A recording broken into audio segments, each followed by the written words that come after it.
going back in time and history, Fiji was virtually 100% forested when the first missionaries came. Of course, in the interim, we've deforested significantly for agriculture, and of course, initially there was a sandalwood boom, and fire has played a major role in the deforestation, both for agriculture and often for no reason.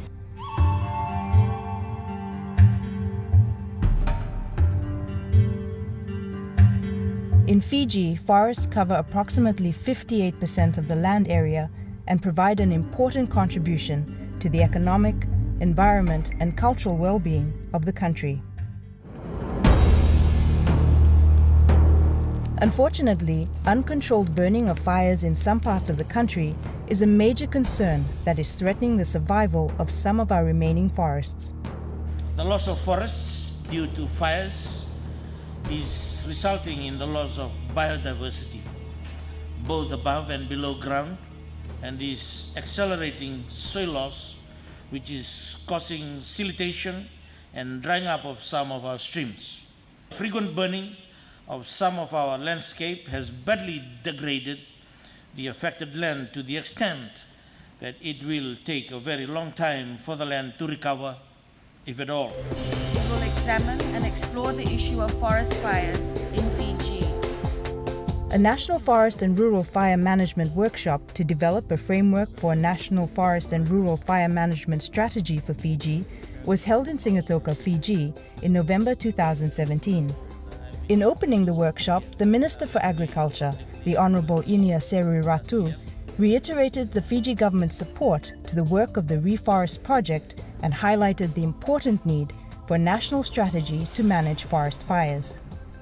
I'm confident that government has the political will and commitment to ensure that the national strategy on fire is developed and of course implemented as well. The workshop, which is part of the Reforest Fiji project, provided a space for various agencies, stakeholders, community representatives and government to raise awareness, share experiences and increase knowledge about forests and fires. It's one of those projects that are supporting the Fiji sugar sector. As you know, the removal of the subsidy by the European Union will mean a lot of changes to the sugar industry in Fiji, and that has got a lot of impacts for the stakeholders.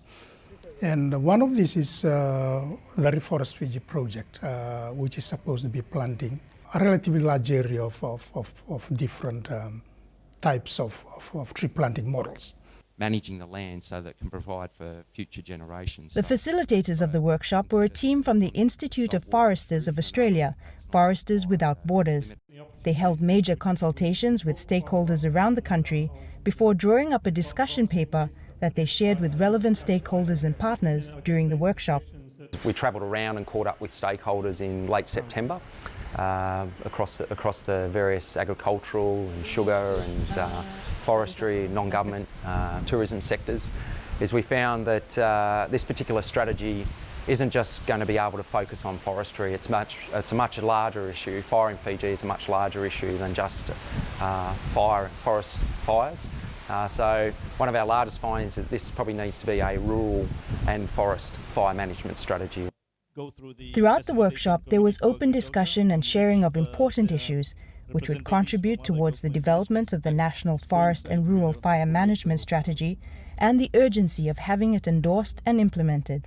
This year, we had 2,700 hectares of pine plantation that was burned.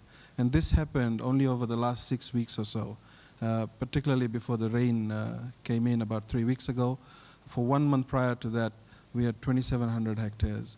To give you some context and relativity, altogether we have only about 25,000 hectares of planted area of pine. So 10% of it was wiped out this year. A drastic change in mindset needs to happen in order for people in Fiji to change their attitude towards fires. Before we used to talk about deforestation and sustainable forest management. Eventually the communities and the people of Fiji do get a buy-in. So now we have to impress on them that fires should be avoided and only have light fires if there's no alternative for management purposes, but do control burning. And I think it should be taught right from when they are in school. So that's the best way to raise awareness and make everyone take responsibility for the management of fires. Strategy will have education and awareness focus as well. People are sleeping and not realizing that they are losing their natural assets, the environment is being damaged, and they need to be woken up. Woken up with what? Woken up with a lot of awareness and education, and then of course the enforcement will come as we move forward. And I hope that that's the things, the range of things that we covered under the strategy. While the range of the strategy would be quite broad, a concerted effort by government agencies with the support of stakeholders would be required to carry the strategy forward. Having a national fire response in the form of a whole of countrywide government, non-government as a coherent strategy is so important if we're to really get real about fires. Otherwise, in 2 or 3 generations' time, there will be a high probability that the people of that time will look back and say our forefathers were not good stewards of our environment and of our nature.